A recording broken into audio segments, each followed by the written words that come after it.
चुनाव एक पर्व की तरह आता है, इसलिए हम सब चुनाव के दौरान बहुत कुछ देखते भी हैं और सुनते भी हैं। चाहे वह टिकट पाने की होड़ हो, दल बदलने की घटनाएं हो या फिर चुनाव प्रचार की गहमा गहमी हो, इसी में हम सब देखते हैं ग्लैमर का तड़का भी। पर यह चुनाव का पर्व मतदाताओं के बगैर अधूरा ही रहता है। मतदाता जब इस पर्व में बढ़ चढ़कर हिस्सा लेते हैं, तभी इस चुनाव के पर्व को भी सफल माना जाता है।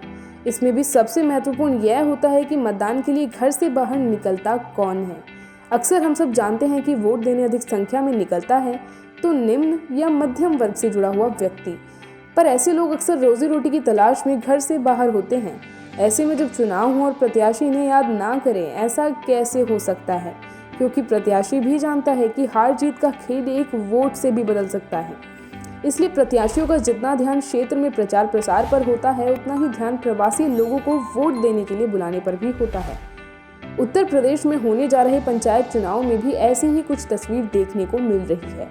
लॉकडाउन के बाद जो लोग गांव में ही रुके हुए हैं, उनकी भूमिका तो इस पंचायत चुनाव में खास मानी ही जा रही है, बल्कि लॉकडाउन के बाद जो लोग वापस काम के लिए शहरों की तरफ लौट गए थे, उनकी भूमिका और भी महत्वपूर्ण होने वाली है, क्योंकि प्रत्याशियों द्वारा उन्हें भी बुलाने की होड़ लगी हुई है। जी हाँ, सूबे के पूर्वांचल और बुंदेलखंड के जिलों से दिल्ली, मुंबई जैसे शहरों में गए लाखों मजदूरों को बुलाने की तैयारियां तेज हो गई हैं।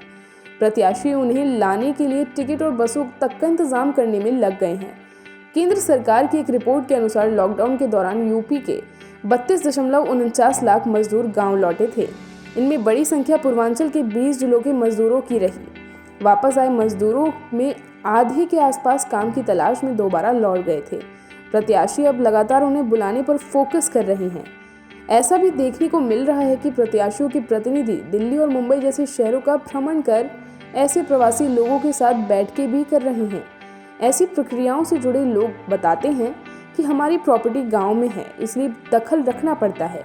उनका कहना है कि चुनाव को लेकर मीटिंग जरूरी है। ऐसी मीटिंगों में उनके प्रत्याशियों को क्यों वोट देना है, इस बारे में बताया और समझाया जाता है, जिससे उनका प्रत्याशी जीत हासिल कर सके। इसलिए जिन प्रवासियों के नाम गांव की मतदाता सूची में दर्ज हैं, उनसे लगातार संपर्क कर बैठकें की जा रही हैं।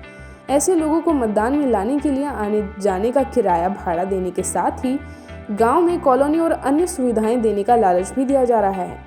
ऐसे में देखना होगा कि ऐसे लोग प्रत्याशियों पर कितना भरोसा करते हैं। पर भरोसा भले ही कम लोग करें, इतना तो तय है कि प्रत्याशियों के हार जीत का पासा पलटने में इनकी भूमिका बेहद महत्वपूर्ण रहने वाली है।